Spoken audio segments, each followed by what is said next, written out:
Hello, it's John Heaton, and today I'm going to have a look at the Hunter Davies biography of the Beatles, which came out way back in 1968, and this is a 1985 updated edition with extra material, as I'll talk about.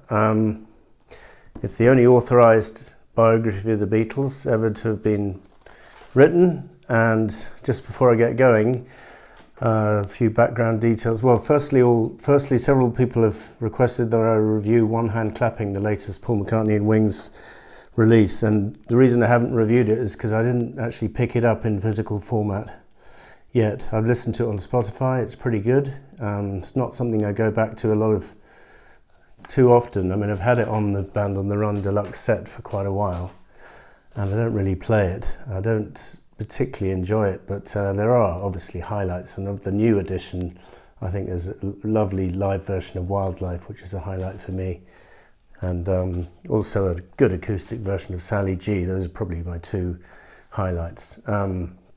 Anyway, so Hunter Davies, born in 1936 in Scotland, and it was quite interesting. Wherever he lived in his life, he supported a different football team. So he started off with Queen of the South when he was in Scotland, moved to Carlisle aged 11 and supported Carlisle United, and then went to Durham University, and then after that moved down to London and lived in London. He still lives in London, I think, or in the London area, and he's supported Tottenham Hotspur all that time whilst he probably follows the other two teams as well. Anyway, this is a bit of background. He was a journalist. He still is a journalist at the Sunday Times primarily, and he was actually with Philip Norman at the same time at the Sunday Times. And in this book, he's actually quite generous about Philip Norman's Shout biography of the Beatles, which surprised me. But he says, through gritted teeth, it's one of the best Beatles biographies. He said Paul hates it, but I have to admit it's well written. So anyway, that was quite generous of him, I thought. But he still writes today, and if you check it out, you can see he's writing for the New Statesman, even as recently as for the Euros, for the football.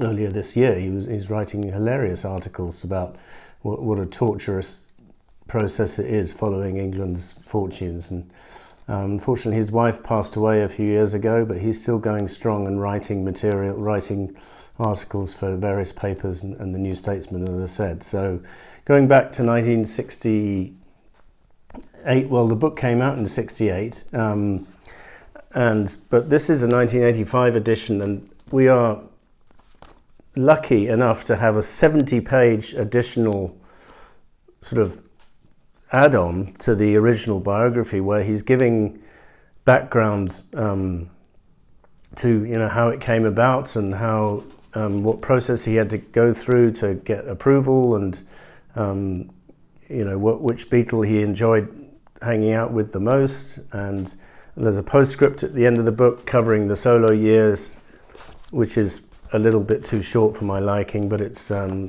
reasonable effort. But I'll refer to the 70-page add-on because there's some very interesting material in there.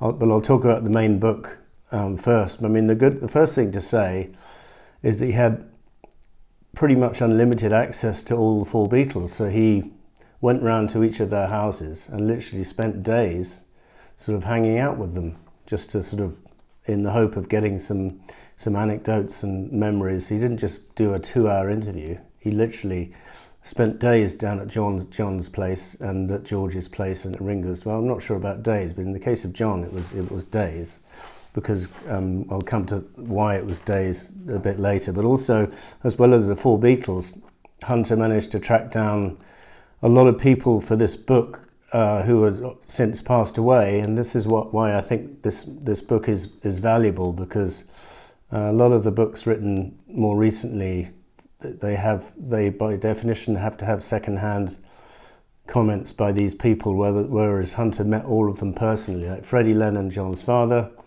Astrid, Klaus Vormann, Louise Harrison, George's mother, Ringo's mother Elsie, John's aunt Mimi, Brian Epstein, Neil Aspinall, Mal Evans, Pete Best. I mean, there's a pretty interesting section on why Pete Best was let go, and Pete Best is interviewed and he gives his perspective, and then the others give their perspective, and John admits that they were cowards because they couldn't bear to do it face to face, so they got Brian to do the dirty work.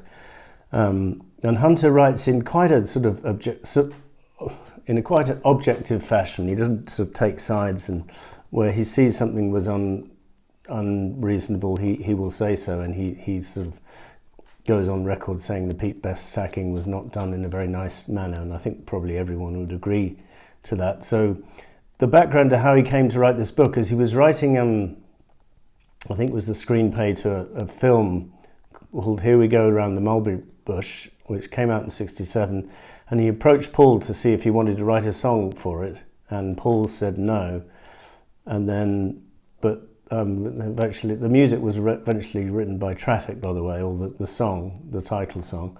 But whilst he was meeting Paul, because they kind of used to hang out, sort of everyone knew it, everyone in London in the 60s, and not everyone, but you know what I mean. And he said to Paul, you know, what about writing a biography of the Beatles? It's never been done.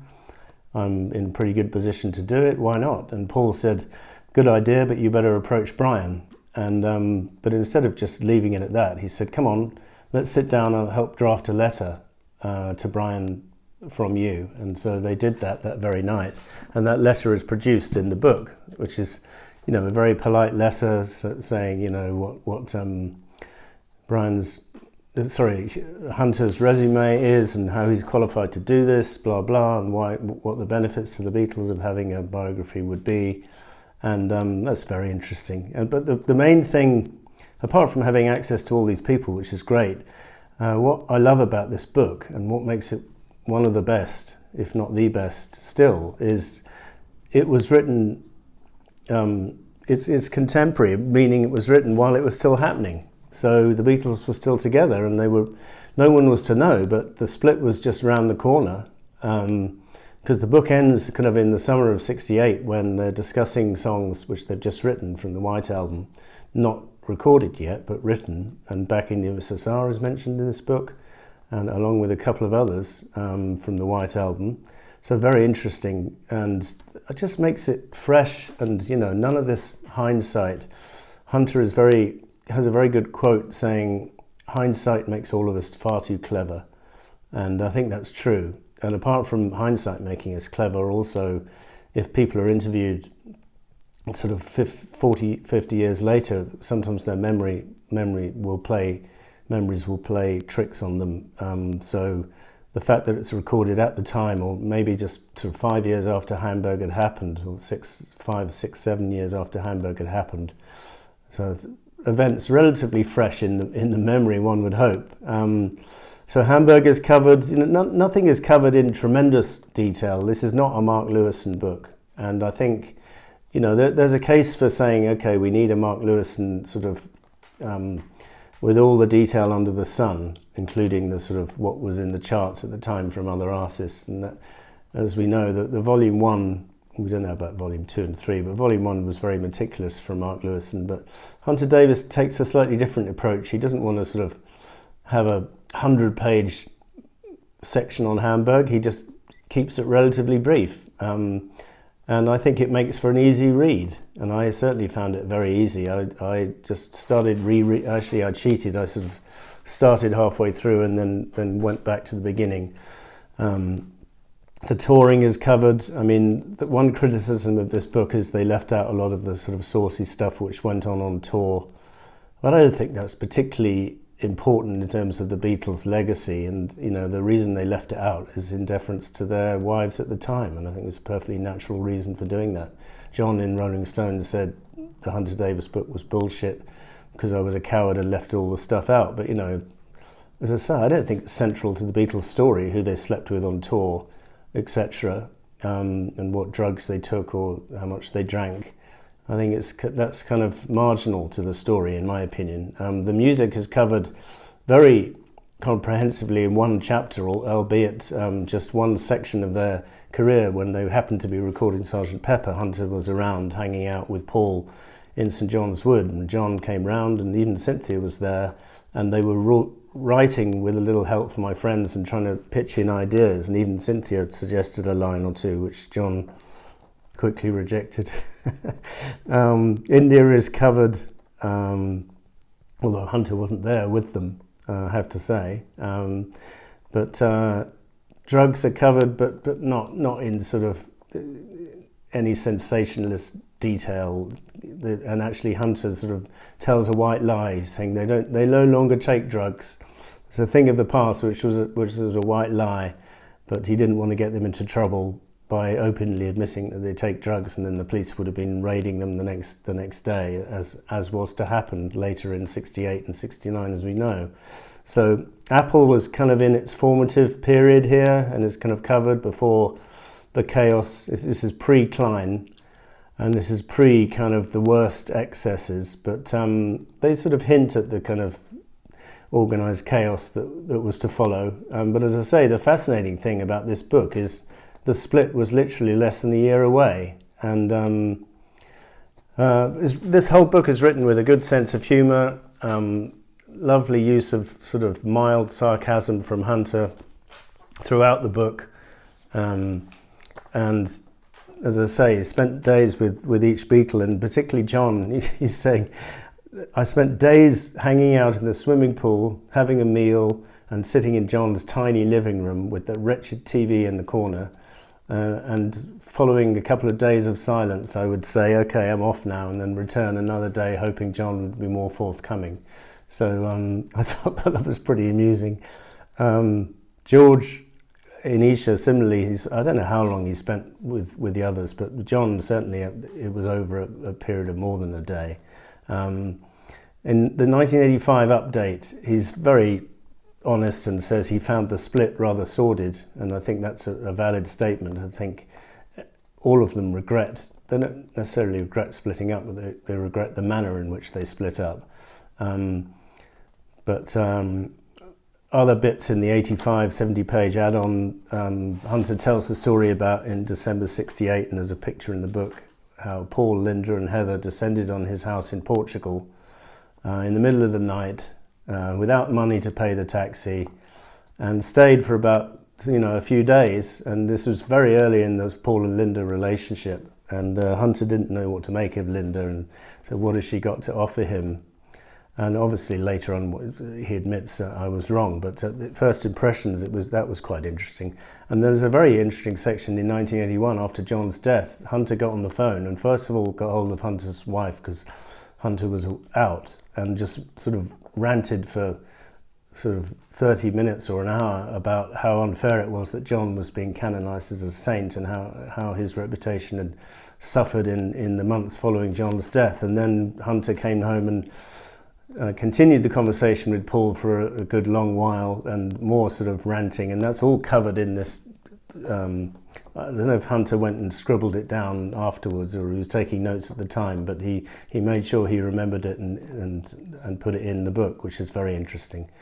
Hunter was upset by John Lennon rubbishing this book in the Rolling Stone interview, but then, as he pointed out, a few people escaped John Lennon's wrath in that particular interview, as we know. Very interesting section on how he had to get everyone's permission. Relatively easy permission got from the Beatles. Though George said, "You haven't captured my spirituality enough. Can you put a bit more in about that?" But Mimi was livid and absolutely insistent that she should see the manuscript. And John wrote a letter to Hunter, which is in the book, saying Mimi is worried sick. She has to see the manuscript.